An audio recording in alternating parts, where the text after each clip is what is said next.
नमस्कार, मी अश्विन बापट. जनता बँक प्रस्तुत माझा कट्ट्यावर आपल्या सगळ्यांचं मनापासून स्वागत. पंतप्रधान नरेंद्र मोदींनी गेल्या आठवड्यामध्ये एक ऐतिहासिक निर्णय जाहीर केला. काळ्या पैशाविरोधात सर्जिकल स्ट्राईक करत त्यांनी 500 आणि 1000च्या नोटांची बंदी केली आणि अवघा देश खरं म्हणजे ढवळून निघालाय. सध्याही देशात थोडंसं गोंधळाचं वातावरण जनसामान्यांमध्ये आहे.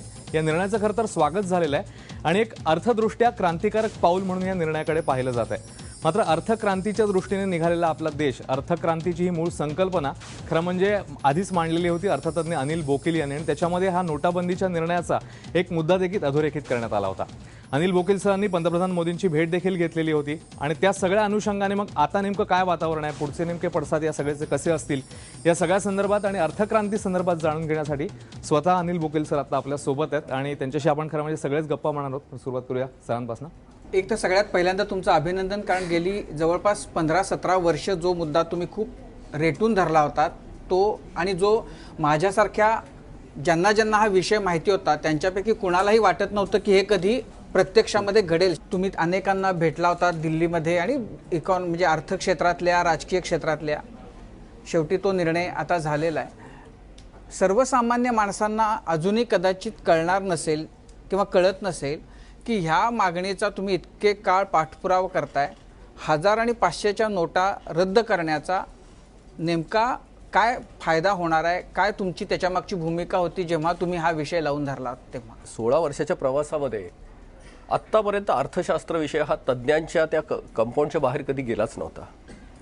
आणि मला एक काय छान वाटतंय की अत्यंत सामान्य, म्हणजे मी सामान्य माणसाचा प्रतिनिधी आहे, आर्किओलॉजिस्टचा कॉमन मॅन, आणि त्याचे काय पैशाच्या बाबतीत त्याची काय आहे, त्याची काय गरज आहे, त्याला किती प्रॉब्लेम आहेत. पैशाच्या बाबतीत सगळ्यात मोठा गोंधळ आहे. 99% लोकांना अजूनही असं वाटतं की ह्या नोटा जेव्हा छापल्या जातात तेव्हा त्याच्या पाठीमागे काहीतरी सुवर्णाचा म्हणजे सोन्याचा काहीतरी साठा असतो किंवा सरकारकडे काहीतरी फॉरेन एक्सचेंज असतं. म्हणजे ज्या नोटा छापल्या जातात त्या प्रमाणामध्ये सोनं रिझर्व्ह बँकेत ठेवणं वगैरे सगळं झूट आहे. कधी नाही, झूट नाही, ते होतं 1956च्या आधी. त्याला गोल्ड स्टँडर्ड असं नाव होतं. पण त्याच्यानंतर सोन्यातनं, पूर्वी काय व्हायचं की सोन्यातनं पैसा तयार व्हायचा. एवढं सोनं आहे म्हणून एवढा पैसा. आता एक्झॅक्टली उलट आहे, पैशातनं सोनं तयार होतं आता. मग ते 30,000 रुपये तोळा असेल, 40,000, कारण पैसा आहे म्हणून सोनं जातं. सोन्याचा आणि पैशाचा आता काही संबंध नाही. सोनं आता हे कमोडिटी ह्या वेळेला. आणि पण म्हणजे याचा अर्थ सरकार त्यांना हवं तेवढ्या नोटा छापू शकतं निश्चित. आणि ते नुसतं नाही छापू शकत, सरकार त्याच्यावर गंमत करतं. आज 1000 ज्याच्यावर तर एक शून्य तर सरकारने वाढवलं. आजची 1000ची नोट तयार करायला सरकारला 3 ते ₹3.25 रुपये एवढा खर्च येतो. एक जर शून्य वाढवलं तर त्याच कागदाच्या तुकड्याची किंमत 10,000 रुपये. विनिमयात आपल्याला ते 10,000 रुपयाचा एक्सचेंज स्वीकारायला लागेल. याला लीगल स्टँडर्ड, लीगल हे म्हणतात टेंडर. तुम्ही मोदीजींचं तर आता भाषण जर तुम्हाला आठवत असेल तर त्यांनी एकच सांगितलंय की आम्ही याची लीगल टेंडर म्हणून मान्यता काढून घेत आहोत. आता तो कागदाचा तुकड्याला काहीच नाही, त्याला फक्त कॉन्स्टिट्युशनल बॅकअप असतो. लीगल टेंडरचा अर्थ असा आहे की व्यवहारात, विनिमयात जर मी तो नाकारला तर मी सरकारला चॅलेंज दिलं आणि माझ्यावर फौजदारीच खटला होऊ शकतो थेट.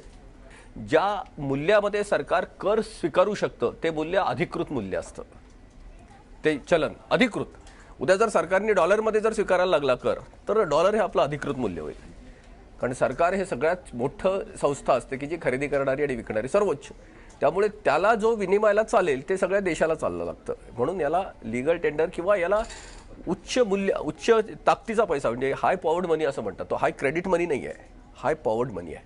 सरकारकडे कायदा सुव्यवस्था आणि संरक्षण असे 2 मोठी ताकदी असतात. फिजिकल पॉवर पण असतात. ते कुठल्या उद्योजकाच्या हातात ते जाऊ शकत नाहीत. म्हणून सरकार ज्याला म्हणेल की याला आम्ही पैसा बनणार आहोत, आम्हाला याच्यात कर पाहिजे, ते तसंच्या तसं स्वीकारायला. पण म्हणजे सरकार कितीही पैसा छापू शकतं आणि बाजारात आणू शकतं, कितीही छापू शकतं आणि आणू शकतं. आणि ते आणत आहे म्हणूनच ती महागाई वाढते आहे. महागाईचे खरं सांगायचे इतके सोपे 2 कारण आहेत. एक तर असतं की एक तर मागणी खूप जास्त आहे आणि पुरवठा कमी आहे, तेव्हा महागाई वाढते. ज्याला इंग्लिशमध्ये असं म्हणतात की डिमांड पुल आणि सप्लाय कन्स्ट्रेंट, हे महागाईचं पहिलं कारण. आणि दुसरं जे कारण आहे महागाईचं की टू मच मनी चेजेस फ्यू गुड्स. म्हणजे आधी पैसा तयार होतो आणि तेवढ्या वस्तू आणि सेवा बाजारात उपलब्ध नसतात. सरकार जेव्हा पैसा छापतं सतत तेव्हा असं घडतं, कारण पैसा मार्केटमध्ये येतो तेवढे वस्तू आणि मूल्य तयारच झालेलं नसतं आधी, म्हणून याची महागाई वाढत असते. आपला देश जो सतत महागाईला जे आता फेस करतो आहे त्याचं कारण हे आहे बरं का, टू मच मनी चेजेस फ्यू गुड. हे नाही आहे कारण की डिमांड पूल आणि सप्लाय कन्स्ट्रेंट, हे नाही आहे कारण, एक्झॅक्टली वेगळं आहे. मग या पार्श्वभूमीवर 1000 आणि 500च्या नोटा रद्द केल्यानं काळा बाजारामध्ये किंवा ब्लॅकचा जो मनी आहे तो बाहेर येऊ शकेल, हा विचार तुम्ही सर्वप्रथम आपल्याकडे मांडलात. तो मांडण्याच्या मागं म्हणजे तुमचा काय काय अभ्यास केला होता तुम्ही, तुम्हाला का या निष्कर्षाला यावं असं वाटलं होतं? हा फक्त काळा पैसा हा वितरणात येतो मोठ्या नोटातनं, कारण तो सोपा असतो. मोठ्या नोटातनं मूल्य हे करायला, कॅरी करायला सोपं जातं. आता मला 1 लाख रुपये असेल तर 1000चं एक बंडल मी कॅरी केलं की संपलं. ते कन्व्हिनियंट असतं, ते कॅरी करायला पण सोपं असतं. दुसरं त्याचं निर्मिती मूल्य असं गंमत आहे की 3 रुपयात 1000ची नोट जर भारत बनवू शकला तर भारताची नोट पाकिस्तान 3 रुपयातच बनवू शकतं, कारण तेही सरकारच आहे. ते तेवढी कॅपिटल इन्व्हेस्टमेंट एकदा झाली मशिनरीची आणि पेपरची की त्याचं निर्मिती मूल्य तेवढंच होतं. पण त्या 3 रुपयामध्ये भारताची 997 रुपयाची फक्त अर्थव्यवस्था उद्ध्वस्त होत नाही. सगळी न्यायव्यवस्था, पोलीस व्यवस्था, कारण या पैशावर सगळ्याला खरेदी करता येतं, कारण ते लीगल टेंडर आहे, त्याला व्यवहारात ना करता येत नाही. ते तितकंच परफेक्ट असतं. आता हे गंमत अशी आहे की ह्या व्यवहारात म्हणजे ह्या नोटांचं जे इतकं मर्यादित नाही आहे, हे फार सिरियस कुठे होतं, नोटांचे व्यवहार पाऊल खुणा ठेवत नाही. आत्ता मी तुम्हाला 1000 रुपयाची नोट दिली, कुणीही सिद्ध करू शकत नाही हे नोट तुमच्याकडनं कुठून आली आहे. ज्याच्या खिशात ती नोट तो त्याचा मालक. त्याच्यामुळे मुळात त्याची पारदर्शकताच जाते. ते नॉन ट्रान्सपरंट होतं, ते अनअकाउंटेबल होतं. आणि मग करप्शनचं सगळ्यात मोठं प्रभावी टूल होतं, कारण मला पैसे घ्यायचे आहेत तुमच्याकडनं, भ्रष्ट पैसे घ्यायचे आहेत आणि त्याच्या पाऊल खुणा पण ठेवायच्या नाही आहेत. म्हणजे हा पैसा जर मी तुमच्याकडनं बँकेतनं घेतला किंवा डेबिट कार्डनं घेतला, कुठल्या तरी माध्यमातून बँकेच्या, तुमच्या आणि माझ्या दोन्ही अकाउंटला तिची नोंद होते, डेबिटला आणि क्रेडिटला. त्याच्या फुटप्रिंट्स तयार होतात, ते ट्रान्सपरंट होतं, अकाउंटेबल होतं आणि मग ते सगळ्या पुढच्याला कॉन्सिक्वेन्सला पुढे जायला लागतं. हे पहिलं कारण. आणि दुसरं त्याच्यापेक्षा सिरियस आहे की जे आत्तापर्यंत कुठलाच अर्थतज्ञ का मांडत नाही मला माहीत नाही आहे. आपल्या देशाच्या सगळ्या मूळ प्रश्नाचा जो मूळ प्रश्न आहे तो दारिद्र्य आहे. आपल्याला आठवत असेल एकदा अब्दुल कलामांनी सगळ्या देशाला हा प्रश्न विचारला होता की आपल्या देशाचा मूळ प्रश्न काय आहे. एवढे जात धर्म आपण इतके 5000 वर्ष सगळे इतकी छान राहतोय, आपला कुठला प्रश्न सुटायचा राहिला आहे. आणि गुजरातमधल्या मला वाटते का कुठल्या तरी शाळेतल्या मुलींनी त्याचं उत्तर दिलं होतं की आपल्या देशाचा मूळ प्रश्न दारिद्र्य आहे. आता दारिद्र्याची निर्मिती काय होते आणि ती कसं होतं. आता सगळ्या गोष्टी आता बाजारू अर्थव्यवस्थेत आपण आलेलो आहोत जागतिकीकरणानंतर. बाजारात फक्त 2च जाती असतात, बाजारात तिसरी जात नाही. बाजार सर्वोच्च जी जात असते बाजारात त्याला ग्राहक असं म्हणतात. Customer is God. ग्राहकाशिवाय बाजारच चालू शकत नाही. आणि बाजारातला महादलित की बाजार ज्याचा पूर्ण तिरस्कार करतो, बाजाराला तो नकोच आहे असा मानवी घटक असतो, तो असतो भिकारी. भिकारी आणि ग्राहक ह्या दोघांनाही गरज असते. त्या दोघांच्यामध्ये फक्त एकच फरक असतो, याच्याकडे क्रयशक्ती असते आणि एकाच्याकडे नसते. हॅव्ज आणि हॅव नॉट्स जे म्हणतात, फक्त ह्या 2च ह्याच्यात. बाजाराला तिसरी जात नाही. हॅव शिवाय बाजार चालू शकत नाही आणि हॅव नॉट्स बाजाराला नको आहे. आता ह्या पैशाची गंमत कशी आहे की हा रोखीचा पैसा किती घातक असतो. पैशाची जी व्याख्या झालेली आहे, जगाने केलेली आहे की पैसा हे विनिमयाचं माध्यम आहे, ती विनिमयाची वस्तू नाही आहे. आपल्याला सगळ्याला माहिती आहे की it's a medium of exchange, it is not a commodity. माध्यम आणि वस्तूमध्ये एक साम्य असतं की हे सगळ्यांना वापरता येतं, मानवी कुणालाही वापरता येतं. आणि फक्त एकच फरक असतो, वस्तू तुम्हाला ताब्यात ठेवता येते, माध्यम ताब्यात ठेवता येत नाही. आता मी तुमच्याशी भाषेत बोलतोय, ही भाषा मी ताब्यात नाही ठेवू शकत की ही माझी भाषा मी तुम्हाला वापरू देणार नाही, असं शक्य नाही आहे. ही हवा ज्याची आपण सगळे श्वासोच्छ्वास करतो, मी असं नाही म्हणू शकत ही माझी हवा आहे मी तुम्हाला नाही वापरू देऊ शकत. ताब्यात ठेवता येत नाही. वस्तू ताब्यात ठेवता येते. माझा चष्मा, माझा शर्ट माझी वस्तू आहे, मी तुम्हाला देणार नाही आहे. आता मी तुम्हाला विचारतो की माझ्या खिशात आता एक 500 रुपयाची नोट आहे, ती वस्तू आहे का माध्यम आहे? माझ्या खिशात आहे. आता मी वापरत नाही तेव्हा दुसऱ्याला कोणाला वापरायला येते का ती नोट? मग ते काय झालं?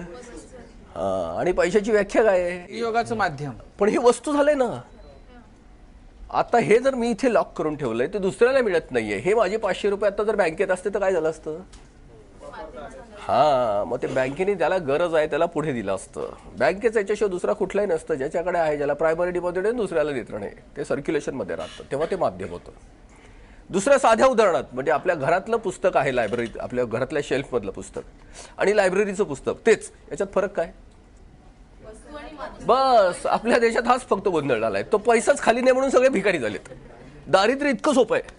रिसोर्सेस तयार आहेत, मॅन्युफॅक्चरिंगच्या प्रोसेस तयार आहेत, शेतकऱ्यांनी एवढं अन्नधान्य पिकवलंय की गोडाऊन भरलेले आहेत, पण ग्राहकाच्या खिशात पैसा नाही आहे ते खरेदी करायला, ब्रीजच नाही. आणि ते इतकं साधं कारण आहे त्याचं, कारण ते पब्लिक डोमेनमध्ये जात नाही आहे, त्या नोटाहून खिशात पडतं. एवढं मूल्य जे असतं ते अडकून पडतं. काळा बाजार हे सगळे त्याचे साईड इफेक्ट. मेन तुम्ही लक्षात घ्या, दारिद्र्याचं मुख्य कारण जे आहे की त्या माध्यमाची वस्तू होऊन गेली आहे. जेवढ्या विकसित अर्थव्यवस्था आहेत त्याचा सगळ्याच अभ्यास केला तर तिथे नोटा अत्यंत कमी असतात आणि सगळा पैसा बँकेचा असतो. म्हणजे लायब्ररीची पुस्तकं जास्त असतात पब्लिक डोमेनमध्ये. वाचन झालं की ठेवून द्यायचं, संपलं, पुढे वापरतो. जसा मुख्य रस्ता असतो, हा रस्ता कोणाचा असतो? तो समाजाचा. त्याच्यावरचं व्हेकल ते आपलं. तसं पैसा हा समाजाचा असतो, कारण तो सरकारने तयार केलेला असतो. त्याच्यावर आपल्या सगळ्यावर त्याची हे असते, ती गव्हर्नमेंटची लायबिलिटी म्हणजे आपला असतो, तो समाजाच्या मालकीचा. तो जर आपण खिशात ताब्यात ठेवून दिला तो खरं सांगायचं म्हणजे सार्वजनिक पाप आहे. म्हणजे शरीरात जे रक्त फिरत असतं आपलं 5-5.5 लिटर, ते सारखं फिरतं. ते दिवसाला किती होतं ते सर्क्युलेट? 2-3 हजार लिटर होत असेल कदाचित. पण तुम्ही लक्षात घ्या की समजा त्या रक्ताच्या याच्यामध्ये गाठी झाल्या वाहनाच्या मध्ये वाहताना, तर काय होईल? जिथे पुढे जाणार नाही ते सडायला लागेल सगळं, त्याला गँग्रीन होईल, कारण रक्ताचं सप्लायच होत नाही आहे. आत्ता तसंच झालंय. ह्या नोटांच्यामुळे इतक्या गाठी झालेल्या आहेत की तो खाली पैसा पोहोचत नाहीये, तो शेतकऱ्यांच्यापर्यंत पोहोचत नाही, तरुणांच्यापर्यंत पोहोचत नाही, आणि पैशाशिवाय तर जगता येत नाही, कारण सगळ्या गोष्टी आता मॉनिटाईज झाल्यात, पैशावर आल्यात. आणि शेतकऱ्यांच्या आत्महत्याचे मूळ कारण आहे की त्याची प्रतिष्ठा डावायला लागते. त्याच्यापर्यंत पैसाच पोहोचत नाही. कष्ट करतोय, उत्पन्न करतोय, पण त्याचं पैशात कन्व्हर्शन होत नाही, आणि त्याला भिकारी व्हायला नको आहे. कारण तो 1 एकराचा असला, 2 एकराचा असला तरी तो स्वतः स्वाभिमानी माणूस आहे. कारण माणसाची सर्वोच्च जी असते जपण्याची जी गोष्ट आहे ती प्रतिष्ठा आहे, डिग्निटी आहे. 5वी प्रेरणा 4 आहेतच: भय, भूक, निद्रा, मैथून. 5वी मानवी प्रेरणा आहे ती प्रतिष्ठेची आहे. आपण सगळ्याला फक्त घाबरतो की माझी अप्रतिष्ठा होईल का. आणि खरं सांगायचं म्हणजे शेतकऱ्यांचं खरं हे कारण आहे, त्याची डिग्निटी राहत नाही आहे, कारण त्याच्यापर्यंत पैसा पोचत नाही. शेतकऱ्याला फक्त एकच भाषा कळलेली आहे, कष्टाची भाषा. त्यांनी जास्त कष्ट केले तर उत्पन्न जास्त निघतं, उत्पादन. भाव कोसळतात, मरतो शेतकरी. तर त्यांनी कमी कष्ट केले तर उत्पादनच निघत नाही, विकायला काही नसतं, म्हणून मरतो परत शेतकरीच. त्याला फक्त बिचाऱ्याला ह्या नव्या पैशाची भाषा कळलेली नाहीये. आणि सगळ्यात घातक असं आहे की हा पैसा, आता आपण इतके सगळे शिकलेलो, आपल्याला अजूनही वाटतं की ते सोन्याच्या किंवा त्याच्या मागे काही असेल. हे फक्त अंडरस्टँडिंग आहे. आता तुम्हाला उदाहरणासाठी सांगतो, आता भारताचा गहू अमेरिकेत चालतो की नाही, भारताचे सोनं चालतं की नाही, कपडा चालतो की नाही, भारताची तरुण मुलं अमेरिकेला चालतात की नाही नोकरी करण्यासाठी, भारताची नोट अमेरिकेत चालते का? कारण तिथली घटना त्याला मान्यता देत नाही. बस फक्त हे घटनेने बनवलेलं विनिमयाचं साधन आहे.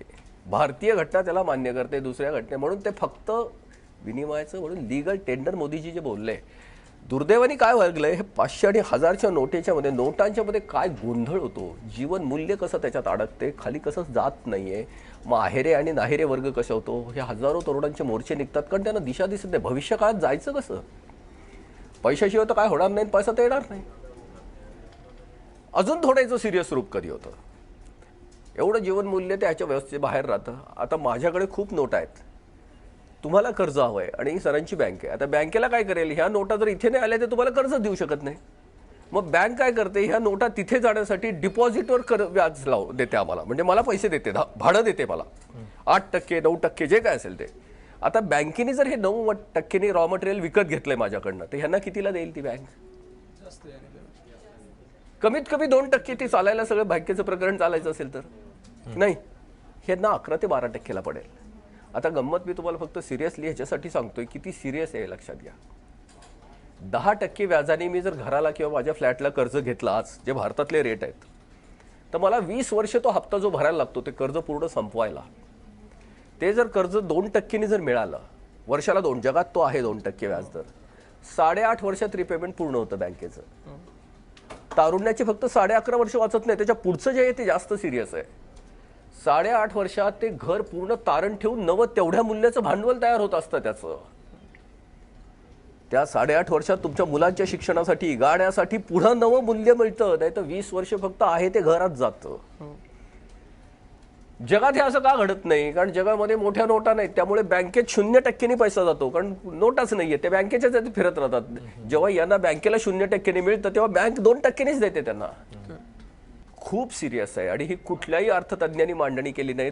सर, पण याच्यामध्ये मग प्रश्न असा पडतो की समजा आपल्याला हव्या तितक्या नोटा जर छापता येऊ शकतात तर छापायच्या आणि मग लोकांच्या अकाउंटवर टाकायच्या, असं अनेकांना बऱ्याचदा वाटतं, आणि गरिबी दूर करावी, असं होऊ शकतं. अकाउंट काढायला बँका पाहिजेत ना, ते काढल्यानंतर नोटा छापायची गरजच नाही. एकदा बँकेत पैसा फिरायला लागला की संपलं, त्या छापल्या जातातच. आता तुम्हाला जे वाटतंय ना, आता हे 7वं वेतन आयोग आलंय सरकारवर, आता 1 लाख कोटी रुपयाचा, म्हणजे केंद्र सरकारवरचा 1 लाख कोटी काहीतरी आहे. खरं सरकार तर सगळीकडे नुकसानीत आहे.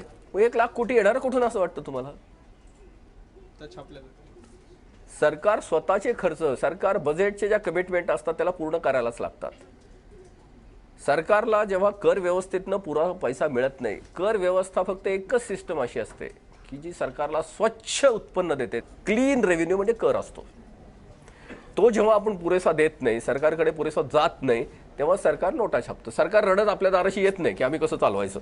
पण आता दुसरी गोष्ट झाली की 1000, 500 आणि 1000ची नोट बंद झाली आणि दुसऱ्या बाजूला 2000ची नोट झाली. म्हणजे मोठी गाठ आपण तयारी करतोय का? जर खरंच काळा पैसा कमी करायचा असेल तर मग सगळ्याच मोठ्या नोटा बंद कराव्यात आणि 100च्या छापून त्या जास्त प्रमाणात पुरवठा कराव्यात. त्याच्यामुळे एक सिस्टीम व्यवस्थित बॅलन्स होईल.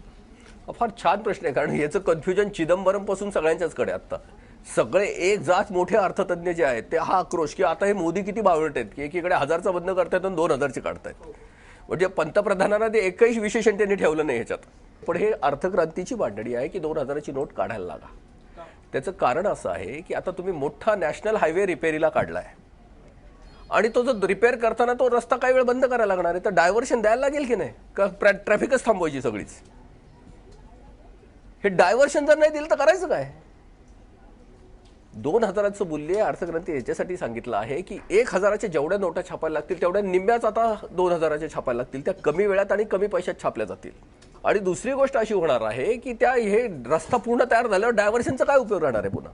जे मला समजा साठवायचा काही पैसा माझ्याकडे आहे तो मी 2000त अजून सोप्या पद्धतीने जास्त साठवू शकतो ना. आता त्या नोटा तेवढ्या असणार नाहीत. आता तुम्ही ती बातम्या जर नीट बघितल्या, आता 1000च्या नोटा ह्या 78% आणि 500च्या नोटा 109%. बरोबर. एवढ्या जास्त एक्सेस छापल्या गेल्यात. आता जर 1000च्या नोटा समजा 100 आहेत तर 2000च्या 50च छापायला लागतील आता, कारण ती 2000ची मूल्य आहे. आता हे सरकार काय करणार आहे, ते आता 20च छापणार आहे. म्हणजे ती ऑटोमॅटिकली 1000च्या नोटा कितीतरी बंद झाल्या ते तुमच्या लक्षात पण येणार नाहीये. हेच मेकॅनिझम परत 500च्या नोटासाठी सुद्धा होणार आहे. फक्त मी तुम्हाला हे मॅग्निट्यूड सांगितलं की तुम्हाला प्रश्न उत्तरच मिळेल. 78 साली जेव्हा 1000ची नोट बंद केली तेव्हा बाजारातलं त्याचं पूर्ण मूल्य हे 55 कोटी रुपयाचं होतं, 5वर 5 कोटी. आत्ता 1000ची नोट जी बंद केली आहे त्याचं बाजारातलं आजचं जे मूल्य आहे ते 6.25 लाख कोटी रुपये एवढं आहे. मॅग्निट्यूडचा तुम्ही लक्षात घ्या. 55 कोटी जेव्हा बंद केली 1978ला, 2001ला आणली जेव्हा बाजारात, तेव्हा त्याचं मूल्य होतं 3800 कोटी रुपयाचं, 1000च्या नोटीचं पूर्ण मूल्य. आज 2016 मध्ये किती तुम्हाला माहिती आहे? 6,25,000 कोटी रुपये. आणि पुढचं सिरियस कधी होतं हे जर तुम्ही ऐकलं तर ते जास्त सिरियस आहे. रंगराजन कमिटीने भारतामधली दारिद्र्यरेषा सगळ्यात शेवटची आत्ता जी सांगितली आहे, तर 48 रुपये 50 पैसे जो रोजचा खर्च करू शकतो तो माणूस दारिद्र्यरेषेच्या खालचा, म्हणजे त्याच्यापेक्षा जो नाही करू शकत आहे. त्याच्यामध्ये 30 कोटी लोक, म्हणजे 38 कोटी लोकांचा रोजचा खर्च सुद्धा 100 रुपये करू शकत त्यांची नाहीये. 1000ची नोट नक्की कोणासाठी हवी आहे की जे 40% आत्ताच्या मूल्यामध्ये. आता जर सरकारने 100 रुपये छापले असतील तर त्यातले 86 रुपये 500 आणि 1000 मध्ये आहेत. बरोबर. 70% लोक आज आपलं जर आपण जर ग्लोबल जर पॉवर्टी लेवल जर घेतली की $2 पेक्षा ज्याचं रोजचं कन्झम्पशन कमी आहे, $2 पेक्षा, त्याला जागतिक ह्याच्यामध्ये दारिद्र्यरेषा समजलं जातं. आणि असं समजलं जातं की भारतामध्ये 70% लोकसंख्या ही $2च्या आतमध्ये आहे, म्हणजे 130 रुपये. मग तुम्ही मला सांगा 500 आणि 1000 गरज नक्की कोणाची आहे? पण हे 2000ची करन्सी लॉंग टर्म जर का राहिली तर पुन्हा माझ्याकडे म्हणजे साठवायला खूप सोपं. आणि जी परिस्थिती आता 1000च्या नोटामध्ये लोकांनी घरामध्ये साठवून ठेवली तीच परिस्थिती एक 15 वर्षानंतर पुन्हा निर्माण होऊ शकते ना. जे सरकार नॅशनल हायवे रिपेरीसाठी थांबवू शकतं ते डायव्हर्शन बंद करू शकत नाही असं तुम्हाला वाटतंय?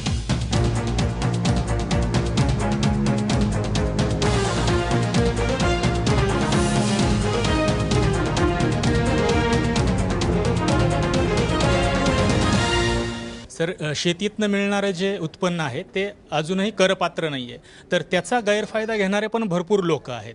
ते पॉलिटिकल शेतकरी आहेत असं म्हणतात. तर त्याला कुठंतरी लगाम घालता येईल अशा पद्धतीची काही आपल्याकडं या अर्थक्रांतीमध्ये काही आहेत का उपाय? हा फार छान प्रश्न सारखा विचारला जातो. शेतकरी कर देत नाही हा जो पूर्ण एक सरसकट गैरसमज आहे. शेतकरी फक्त प्रत्यक्ष कर देत नाही, आयकर, कारण त्याला आयच नाही. उत्पन्न देत तो देईल कसला उत्पन्न कर? पण खर्चावरचे सगळे कर त्याला द्यायला लागतात. शेतकऱ्याला पेट्रोल त्याच भावाने मिळतं 80 रुपये, त्याला डिझेल त्याच भावाने मिळतं. त्यांनी मोबाईल वापरले की 15 रुपये त्याला ते 15% सर्व्हिस टॅक्स द्यायला लागतो. भारतात गंमत अशी आहे की प्रत्यक्ष कर हे 33% आहेत आणि अप्रत्यक्ष कर 67% आहेत. शेतकरी तो 67% भरतोय, ज्याला उत्पन्नच नाहीये त्याला खर्चावर कर्ज आहे, हे कर लागतो. आणि खरं सांगू शेतकऱ्यांची आत्महत्या किंवा त्याची क्रयशक्ती कमी होण्याचं हे पण एक कारण आहे. अर्थक्रांतीनंतर ते सगळंच संपणार आहे, कारण अर्थक्रांती ना खर्चावर कर लावतीये ना उत्पन्नावर लावतीये, ते चलनावर लावते. चलन आलं तरच कर लागणार आहे, कर कापूनच त्याला पैसा मिळणार आहे. आज काय झालंय की 10% शेतकरी अत्यंत श्रीमंत आहेत आणि हे बाकीचे सगळ्या लोकांनी जमिनी घेतल्यात फक्त त्यांच्या काळा पैसा दमवण्यासाठी की शेतीचं उत्पन्न दाखवण्यासाठी. त्याच्यामुळे अर्थक्रांतीमध्ये सगळ्यात जास्त होऊ शकतो फायदा तो शेतीला. समजा एखाद्याकडे 50 लाख रुपये ब्लॅक मनी आहे की व्हाईट मनी आहे तो प्रश्न वेगळा, पण ते जे पैसे असतात ते त्यांनी सर्व्हिस दिलेली असते किंवा एक इंडस्ट्रियल आउटपुट किंवा काही प्रोडक्शनचं आउटपुट असते ते त्याचं एक रूपांतर असते. ते जर ते पैसे रूपांतरित नाही केले गेले, जसं आता गंगेत ते पैसे फेकले किंवा कुठे काही कचऱ्यात फेकले जातात, जे अर्थव्यवस्थेवर त्याचा काय परिणाम होईल? हेच जर पैशाचं बार्ड झाले तर मग त्याचा GDPवर काय परिणाम होईल? मग फार छान आहे आणि फार सोपा पण प्रश्न आहे. संपत्तीचे 2 भाग असतात, एक असतं धन आणि दुसरं असतं द्रव्य, असेट आणि लिक्विडिटी. त्यातलं असेट जे असतं धन की ज्याचा थेट वापर करता येतो, त्यात सगळं येतं, सेवा वस्तू सगळं आलं. आणि द्रव्य म्हणजे फक्त माध्यम असतं की जे एक्सचेंजसाठी लागतं. द्रव्याला स्वतःची काहीच व्हॅल्यू नसते, ते स्वतः शून्य व्हॅल्यूच असतं. आता हवेची व्हॅल्यू काय? ॲक्च्युली व्हॅल्यू जर मूल्य जर म्हटलं तर युटिलिटी भागिले अवेलेबिलिटी म्हणजे उपलब्धता. जसं आता माझ्याकडे पाण्याची बाटली, त्याची वाहत्या नदीच्या किनारी त्याचं मूल्य किती? पाण्याच्या बाटलीची का? कुठलीही गोष्ट त्याच्या भागिले infinite availability is equal to 0, कारण ती इन्फायनाईट अवेलेबल आहे. पण तीच पाण्याची बाटली वाळवंटात गेल्यावर त्याची इन्फायनाईट, कारण कुठली गोष्ट डिवायडेड बाय 0 करून इन्फायनाईट. मूल्य जे ठरतं एखादी गोष्टीची उपयोगिता किती आणि उपलब्धता किती. हे कागदाच्या तुकड्याचं लिगल टेंडर गेल्यानंतर त्याची उपयोगिता संपली. किती उपलब्ध असली तरी त्याला स्वतःची व्हॅल्यू नसते, ती नोशनल व्हॅल्यू आहे. सरकारने ते नाकारली, माध्यम नाकारलं, सरकारने त्या वस्तू आणि सेवा नाकारल्या. वस्तू तर वापरल्या, मी जेवण केलं, आता त्याचं रक्त तयार झालं, संपलं. आता दुसऱ्या जे येणार नवं माध्यम येणार ते नव्याला क्रिएटिव्ह करणार. उलट ह्या ज्या नोटा पाऊल खुणा न ठेवणारे व्यवहार जे करता येतात त्यातनं एवढा मोठा जे सगळे नंबर 2, 3चे घातक समाज विघातक जे होतात ते आता सगळे थांबणार. बँकेतनं केलेले व्यवहार तुमच्या फुटप्रिंट्स ठेवणार. आणि तुम्हाला आश्चर्य वाटेल की 1969 साली आज भारताची जी परिस्थिती होती ती अमेरिकेत झाली. तिथे सगळे ड्रग माफिया आणि ते लेबर कसले विमेन ट्रॅफिकिंग आणि वेपन ट्रॅफिकिंग असं सगळ्याचं एकूण हे सुरू झालं. ऑर्गन ट्रॅफिकिंग सगळ्याच इतका मोठा की तो कुणाला कंट्रोल करता येईना. आणि त्यांनी FBI पहिल्यांदा अमेरिकेच्या राष्ट्राध्यक्षाला रिपोर्ट दिला की आपल्याला कंट्रोल करता येत नाहीये. निक्सन तेव्हा त्यांचे होते राष्ट्राध्यक्ष. त्यांनी विचारले का नाही होतंय, तर ते सांगितलं सगळा व्यापार नोटात होतोय आणि आपल्याला पकडता येत नाहीये. 14 जुलै 1969 $100 सगळ्या नोटा एका दिवसात अमेरिकेने बंद केल्या. सगळे व्यवहार बँकेतनं व्हायला लागले, सगळ्यांची ट्रेसेबिलिटी यायला लागली. अमेरिकेचं सशक्त प्रशासन झालं, कारण आता सगळं दिसायला लागलं कोणाला करायचं ऍक्शन. हे घडलेलं आहे. त्यावेळेला तिथं असाच केओस झाला होता जसं आता आपल्याकडे आहे तसा? लोकांनी बँकेसमोर रांगा लावल्या होत्या? नाही, आता भारताचं मॅग्निट्यूड 2 गोष्टी झालं. एक तर भारत आता 7व्या-8व्या नंबरची GDP आहे जगात, पूर्ण मॉनिटाईज झालंय. तेव्हा एवढं मॉनिटायझेशन नव्हतं. अमेरिकेची लोकसंख्या सुद्धा फार कमी आहे. आज अमेरिकेची लोकसंख्या 32 कोटी आहे, तेव्हा ती 23-22 कोटीच्या आतमध्येच होती. इथे 130 कोटीच आहे. त्याच्यामुळे हे मॅग्निट्यूड आपलं जास्तच आहे. आणि दुसरी गोष्ट, भारताचं अजून एक आपण रोखीवर जास्तच आहोत. 70-80% आपले व्यवहार रोखीतच आहेत. म्हणजे त्या नॅशनल हायवेवर खूप गोंधळ आहे, कारण तो हायवे अजून तयारच व्हायचा आपला आणि त्याच्यावर एवढी प्रचंड ट्रॅफिक आहे. त्याच्यामुळे आपला गोंधळ आपल्या एकूण लोकसंख्येच्या मॅग्निट्यूडच्या प्रमाणात व्यवस्थित आहे.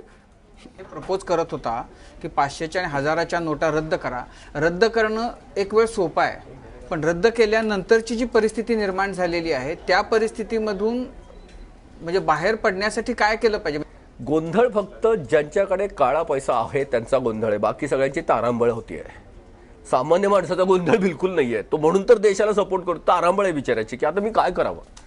पण गोंधळ मात्र ज्यांच्याकडे खरंच काळा पैसा की आता याचं करायचं काय, हे दोन्हीत मोठा फरक आहे. म्हणजे मोदीजींच्या प्रेझेंटेशनमध्ये आम्ही पूर्ण त्यांना एक्सप्लोर केलं होतं हे काय घडतंय. फक्त आता काय झालं माहिती का, की थोडासा आता सरकारचे स्वतःचे काही त्यांचे थिंक टँक असतील, त्यांनी गोष्टी काही वेगळ्या मांडल्या असतील.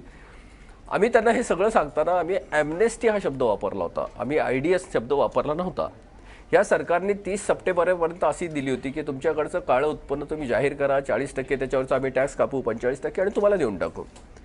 तेव्हा सरकारला हे वाटलंच नाही, कुणालाच हे वाटलं नाही की हे नोटा बंद करतील. त्याच्यामुळे फारच कमी फिगर आली बाहेर, 65,000 कोटी टोटल.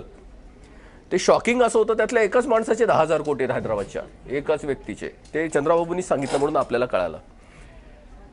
तर हे आम्ही त्यांना उलटं सांगितलं होतं. आम्ही सांगितलं की ही देशाच्या ॲडमिनिस्ट्रेशननी केलेली चूक आहे, त्यात कुणीही माणूस व्यक्ती चुकलेला नाही आहे.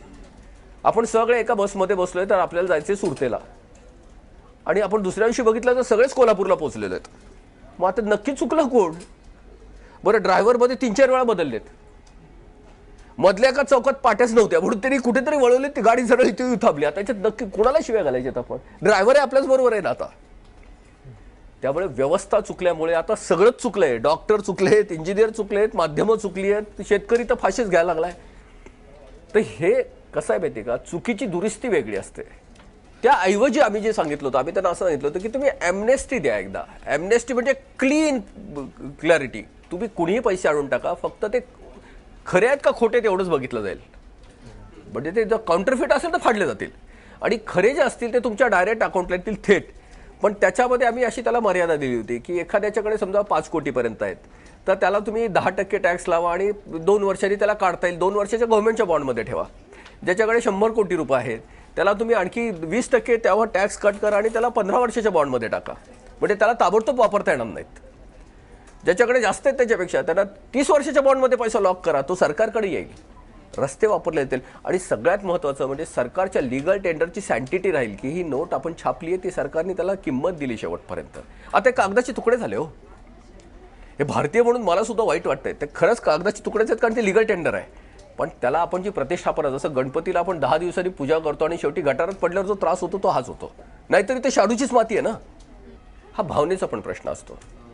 म्हणून आम्ही त्यांना सांगितलं होतं की व्यवस्था चुकली आहे. कुठल्या व्यक्तीने उद्योजकाचा सगळ्यात मोठं जे कॅरेक्टर असतं तो संधीचा फायदा घेणार. जे हे सगळे ब्लॅक ते चांगले उद्योजक आहेत, हे 100% खरं आहे. ते संधी निर्माण करतात, संधी पकडतात. आता व्यवस्थेने संधी त्यांना दिली आहे, मग करेक्शन व्यवस्थेच व्हायला पाहिजे. म्हणजे ॲक्सिडेंट झाला एकदा समजा, तर ड्रायव्हर चुकला का त्या गाडीचं ब्रेकच लागलं नाही, का त्या गाडीचा स्टेअरिंग रॉड तुटला, हे 2 गोष्टी वेगळ्या आहेत की नाही? का काय झालं की आधी त्या ड्रायव्हरला ठोकायचा? आपण हे बघायला पाहिजे, अरे ते गाडीचं ब्रेक गेलं होतं, ते ब्रेकच दुरुस्त करायला लागेल ना. आपण आपलं काय करतोय, दर 5 वर्षांनी ड्रायव्हर बदलतोय, गाडी तीच बिन ब्रेकची. पण तुमच्या मते, अर्थक्रांतीच्या मते, भारतामध्ये एकूण काळा पैसा किती आहे आणि याच्यातनं किती बाहेर येईल याच्याबद्दलचं काही प्रोजेक्शन आहे? हेच फार गंमत आहे. भारतात किती काळा पैसा हे कोणालाही एस्टिमेट करता येत नाहीये. प्रणब मुखर्जी जेव्हा अर्थमंत्री होते त्यांनी व्हाईट पेपर पार्लमेंटमध्ये दिले, त्यांना ती साईजच सांगता येत नाहीये. किती काळा पैसा आहे, किती छापला जातोय, किती. म्हणून तर हे ऑपरेशन क्लीन स्वीप हे एवढं एकच उत्तर होतं, कारण त्याचं जजमेंटच नाही. जसं आता कॅन्सर खूप स्प्रेड झाला की किमोथेरपी द्यायची, जे जे काय असेल ते, जे काय भलं असेल तेही राहिलं, जे काही चांगल्याही पेशी मरतील. पण लक्षात घ्या, किमोथेरपी ही वाईट पेशी मारण्यासाठी नसते, चांगल्या पेशी वाचवण्यासाठी असते. हे अत्यंत गरजेचं. आज जर ते जास्त ऑपरेशन झालं तर उद्या जे काय झालं असतं त्याला पोस्टमॉर्टम म्हणायला लागलं असतं. 500 आणि 1000च्या नोटांचं प्रमाण हे 86% होतं.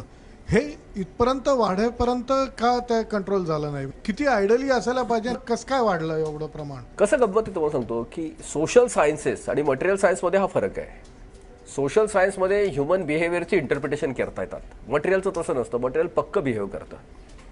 त्यामुळे हे अँटिसिपेशन, तिथले तज्ज्ञ मंडळी, आम्हाला असं वाटलं भारताची एवढे लोक अशिक्षित आहेत, त्यांना कोण चॅलेंज द्यायचं?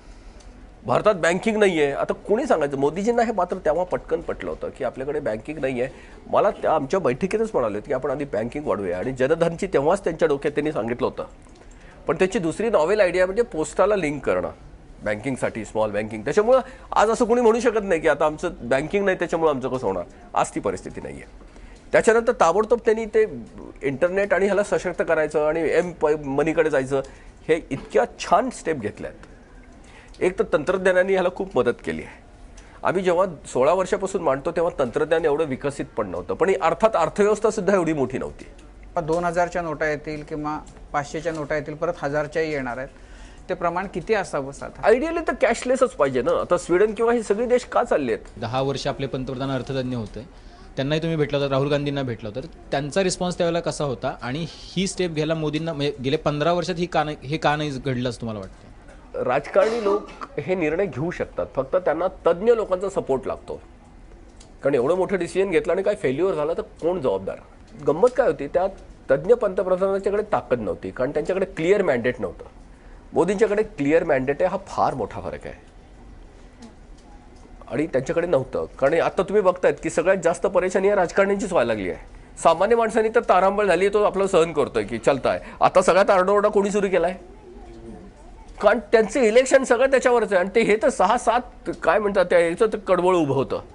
म्हणजे त्यांनी लाख ठरवलं असलं तरी त्यांना शक्य नव्हतं, कारण त्यांच्याकडे क्लिअर मॅन्डेट नव्हतं. दुसरं एक निश्चित आहे की मोदी हे अत्यंत थंड रक्ताचे सर्जन आहेत. एकदा ऑपरेशन करायचं म्हणलं की तो हात बिलकुल कापत नाही. मी त्यांचा अनुभव घेतला. त्यांच्या इतका सुंदर लिसनर मला कधीही दिसला नाही. मी इतक्या लोकांना मी प्रेझेंटेशन दिले. एका मोनोटोनमध्ये हा माणूस 90 मिनिट एकही शब्द न म्हणता शांत ऐकत होते. एकही शब्द नाही आणि कम्प्लीट रिसेप्शन. त्यामुळे त्या माणसाकडे करेज आहे. सर्जनला काय लागतं की ते रक्त निघालंय, तो पेशंट विव्हळतोय, नथिंग डुईंग. मी ऑपरेशन करतोय कारण त्याच्याच भल्यासाठी करतोय. मोदींनी तुमचं 90 मिनिट ऐकलं होतं, राहुल गांधींनी किती मिनिट ऐकलं होतं? नाही, हा काय झालंय की हा थोडासा सर्कॅस्टिक याच्यात व्हायरल झालंय. राहुल गांधींनी जेव्हा ऐकलं 1-2 मिनिटांमध्ये, त्यामुळे लक्षात आलं की याला खूप पाठीमागे बॅकअप पाहिजे. त्यांना बॅकग्राऊंड नव्हतं. त्यांनी आम्हाला ताबडतोब त्यांच्या थिंक टँककडे पाठवला. ती व्यक्तीचा संबंध नाही बरं का ह्याच्यात. म्हणजे त्यांच्या पद्धतीने त्यांनी योग्यच ते हे केलं होतं. फक्त मोदीजींच्यामध्ये एक मोठा गंमत आम्हाला काय दिसले तुम्हाला सांगतो की तो माणूस उद्योजक आहे. लघुउद्योजक असल्याने, चहा विकला असल्यामुळे त्यांनी संपत्तीची निर्मिती त्यांना माहिती आहे कशी होती. आत्ता आपल्यापर्यंत आपल्याकडे आलेले जे आत्ता आपले पंतप्रधान असतील, नंतर काय वित्तमंत्री, हे सगळे लॉ ग्रॅज्युएट्स आहेत, चार्टर्ड अकाउंटंट्स आहेत आणि अकॅडमिशियन्स आहेत की त्यांचा संपत्ती निर्माणाशी शून्य संबंध आहे. संपत्तीच्या व्यवस्थापनाशी त्यांचा संबंध आहे. त्यामुळे आता हा सगळा जागतिक ह्याचा डिजिटल मनी आणि डिजिटल, आता आपण सगळे त्याच्याशिवाय राहूच शकत नाहीत. त्यामुळे सिंगल करन्सी हेच येणारं भविष्य आहे. त्याच्यामुळे कॅशलेस हेच येणारं भविष्य. येणाऱ्या 10 वर्षानंतर 15 वर्षात तर त्या तंत्रज्ञानाच्या आणि ह्याच्या सगळ्या गतीवर अवलंबून आहे. पण भविष्यकाळ हा डिजिटल मनी असणार आहे, करन्सी नाही. ऑलरेडी सगळा युरोप तिकडे चाललेला आहे. आणि हा जग आता का तिकडे चालला आहे? कारण दहशतवाद आता हा जगाचा एक प्रश्न झाला आहे. आज आपण सगळे भारतीय आता सिटिझनपेक्षा ग्लोबिझन झालो आहेत. कारण आंतरराष्ट्रीय दहशतवाद आणि हवामानातला बदल हे आता आपल्या घरात आलेले आहेत. खूप वर्षांपासून ऐकत आलोय की स्विस बँकेतला काळा पैसा आहे. मग आता तो बाहेर काढायचा तर कुठलं पाऊल उचलावं लागेल मोदींना? स्विस बँकेमध्ये किंवा असा झालेला पैसा हा फक्त तिथल्या हवालातनं तिथे गेलेला असतो. आणि आता तो तसा बाहेर येत नाही. कारण बँकेत पैसा आला की बँकेने दुसऱ्याला कर्ज दिलेलंच असतं. तो बँकेमध्ये काय लॉकरमध्ये पैसा आपल्याकडे ठेवतात तसं तिथे ती भानगड नसते. त्याच्यामुळे तिथल्या व्यवहारात तो पैसा आलेला आहे. आता तो पैसा परत इथे कसा येईल? तर भारताची अर्थव्यवस्था जितकी मोठी होईल की गुंतवणूक म्हणून तो इथे येईल. पण जो रिअल इस्टेटमध्ये मोठ्या प्रमाणात काळा पैसा गुंतवला गेल्याचं सांगितलं जात आहे, कॅश प्रमाण तिथे खूप जास्त आहे, तर तो बाहेर काढण्याकरता काही उपाययोजना आहेत का किंवा कशा सूज होती पद्धतीने? ती काहीच नाही झालेलं. त्या जागेची किंमत ही नोटा गेली की ऑटोमॅटिकली खाली येईल. सगळीच महागाई खाली येईल. समजा माझा फ्लॅट आज 1 कोटी रुपयाचा आहे, उद्या त्याची किंमत 30 लाख रुपये होईल. पण 30 लाखाबरोबर माझे सगळं जीवनाचं स्तरच खाली येईल. पेट्रोल 28 रुपये येईल. तुम्ही एक लक्षात घ्या, अर्थव्यवस्था जेव्हा येते ती समांतर पूर्ण प्लेनच खाली जातो. असं होत नसतं की एक खाली राहिलं म्हणजे 1 कोटी मिळतील आणि मला पेट्रोल परत 30 रुपयाने मिळेल, असं होत नाही. तेव्हा हे असतेही खाली जातं, हेही खाली जात असतं. सर, पैशाचे व्यवहार, आर्थिक व्यवहार हे सगळे रिझर्व्ह बँकेच्या अंडर येतात. इवन नोटांवर सही पण गव्हर्नरची असते. मग हा नोटाबंदीचा निर्णय पंतप्रधानांनी देशासमोर मांडणं कितपत योग्य आहे? रिझर्व्ह बँक आणि सरकार हे दोन वेगळे. मूल्य जे असतं, नोटेचं मूल्य सरकार ठरवतं आणि नोटा किती संख्येत छापायच्या हे रिझर्व्ह बँक ठरवते. संख्या रिझर्व्ह बँकेच्या हातात आणि मूल्य सरकारच्या हातात. त्याच्यामुळे मूल्य ठरवायचा अधिकार हा संसदेचा असतो. संसदेत ते सांगायला पण लागतं किंवा त्या नंतर हे सांगितलं पण त्याला बिल द्यायला लागतं. डिमॉनिटाईज करताना बिल दिलेलं असतं आणि आधी हे बिल तयार झालेलं आहे म्हणूनच हे मोदींना करता आलं. कारण 78 साली आपण डिमॉनिटाईज केलेलं आहे. ते बिल आज सुद्धा जिवंत आहे. त्याचाच आधारावर हे डिमॉनिटाईज केलेलं आहे. आता तुम्ही सुप्रीम कोर्टात कॅव्हेट जे टाकलंय सरकारने, की एकाने त्याच्याचसाठी टाकलं की हे संसदेला न सांगता कसं करू शकताय. ऑलरेडी एकदा घडलेलं आहे आणि ते बिल आत्ता जिवंत आहे म्हणूनच सरकार हे करू शकलं.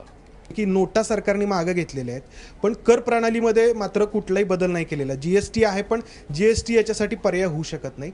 तर कर प्रणालीबाबत काय सांगाल की हे, कारण एकमेकांना हे पूरक आहे, दोन्ही गोष्टी एकाच वेळी व्हायला हव्यात. थोडंसं पैशाच्या बाबतीत क्लिअर करतो. काळा पैसा वेगळा आणि गुन्हेगारी पैसा वेगळा. म्हणजे मी जर एखाद्याचा खून केला आणि त्यातनं पैसे घेतले असले पण ते बँकेतनं घेतले तरी तो गुन्हेगारी पैसा झाला. काळा पैसा म्हणजे फक्त टॅक्स चुकवलेलाच पैसा. आता ड्रग्जमधनं मी पैसा मिळवला, याच्यातनं मिळवला, तो गुन्हेगारी पैसा, त्याच्यासाठी कायदे आहेत आणि त्याच्या शिक्षा पण आहेत. त्याला दुसरं काहीच नाही आहे. म्हणजे तो बँकेच्या अकाउंटवर मी जर आता समजा विकलं, नॉर्केटिक्स खाली विकलं मी काहीतरी अफूचरस, आणि बँकेत जर घेतलं तरी मी तो गुन्हा केलेला आहे ॲक्च्युली, मग मला त्याची जी सजा होईल ती होईलच. आता हे जे तुम्ही टॅक्स सांगितलंय, आमचं जे प्रपोजल जे मूळ आहे अर्थक्रांतीचं, टॅक्सेस काढून टाकणं हा ॲनेस्थेशिया आहे आणि करन्सी काढणं हे मोठं ओपन हार्ट सर्जरी आहे. आता हे सरकारने उलटा सिक्वेन्स आणलाय, ऑपरेशन करून आता ॲनेस्थेशिया द्यायला लागलेत.